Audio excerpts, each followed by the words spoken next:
again, it's me. I'm not a problem, thank God. um, so last night I had a really weird dream, and this is gonna be the basis of today's video. And I'm not vlogging because I cannot be bothered. Because I just don't know what to vlog about. I mean, I could vlog about like God's spousal, but I've done that a lot. And a lot of people ask me like, what's God's spousal and what it is like. And it's like, oh, it's where you like marry a deity spiritually, or like when like a deity like proposes, like it's either parental, romantic, marital, freaking platonic mentorship, but the one I have with Loki is marital, romantic, whatever one you want to talk about, whatever one you want to. Uh, okay, I'm clearly off topic. Anyway, the basis of today's video is literally just going over a dream I had. So I went to bed around like 10, 11, like 9-ish, like 10-ish, I think. I don't really know. I don't keep track of that shit. And I don't know when I started dreaming about the cult situation, but I did. I was at one of my old schools, and it turned out to be a cult. Long story short, I ended up in Loki's domain, like way, like near the end of the whole freaking shebang, and the whole dream, and I met Yumenganda and his other son. I cannot pronounce his name because if I did, I would be butchering it like a lot. Anyway, I don't really think I met Yumenganda the way that he's depicted, like the serpent, the world serpent, but I definitely came across him as Loki was like taking me to his domain and introducing me to like his home and shit like that. So I basically went from being in a cult at school, which wasn't actually a school, it was like a cult, but like obviously disguised as like a school. But it was people I knew. It was literally people I knew. So, um, at the end of the whole thing, I had to explain to Loki and his kin what happened and what they did to myself and others. And I'm not gonna go into detail because obviously it's not real, thank the fucking gods. Isn't it? It wasn't real. It was literally a dream, but it was pretty damn graphic and ridiculous. So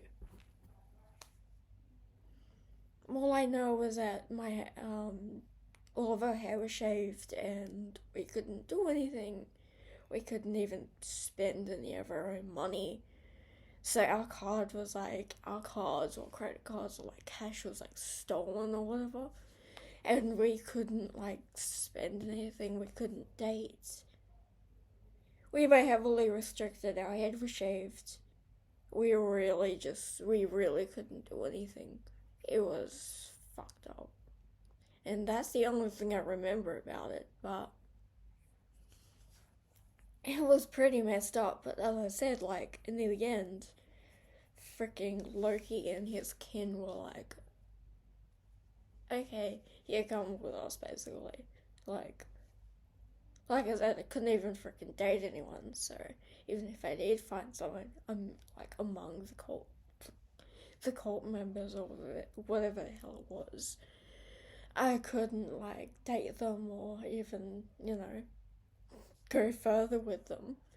So I kind of had to get out of the situation, and once again, Loki was like, I'm gonna come into your dream and switch things up. because he's always doing that these days. It's weird, because, like, now I can't even deny that it was him, because obviously it was him. Who else would it be? But the weird thing is, we were in an entirely different house. We weren't even in mine. We were like in a house that I may or may not have created in my mind for the two of us, which is just weird because I knew I kind of did it, but I didn't know I created it in whatever realm we were in.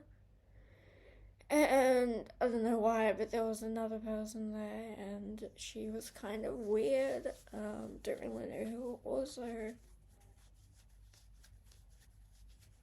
But I had to work my way around the woman. I'm saying it's a woman because it's coming out of my head.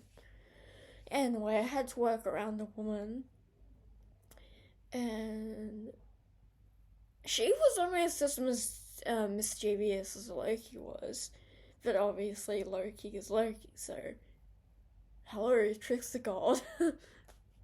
It's literally technically in his name. Pretty sure anyway. I don't really know what the translation of Loki is, but I mean, there's not really a translation, but I'm digressing yet again. Anyway, that's pretty much all I remember from the dream. But once again, I'm thankful for Loki actually coming in and doing this thing, because I would have been awakening like, what the fuck even happened yet again, and I probably wouldn't even been able to make this video because I just did not know what the heck was going on. So yet again, I'm pretty much thankful for Loki just, I'm assuming it was actually him and not just a figment of my imagination. Kind of just like coming in and switching things up. Which, I mean, could happen. I mean, could have been lucid dreaming.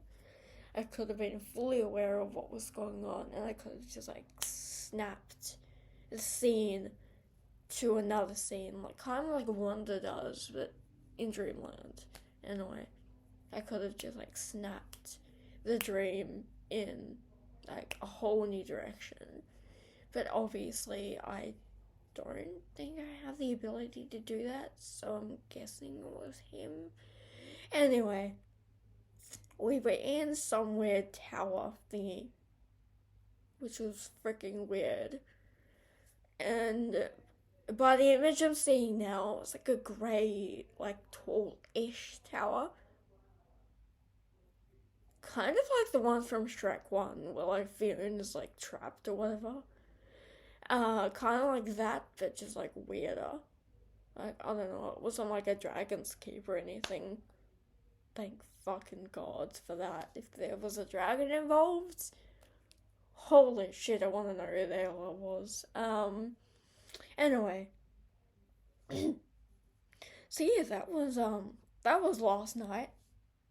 And honestly, I'm gonna have to do a bit of a divination to confirm what was going on, because if I'm finding myself in cults in the dreams, then who the fuck is manipulating my shit? Because I'm pretty damn sure that it's not my doing. But anyway, thank you for listening again, and once again, I'm not the problem, and I'm the very old Lokean. Namaste and hell Loki.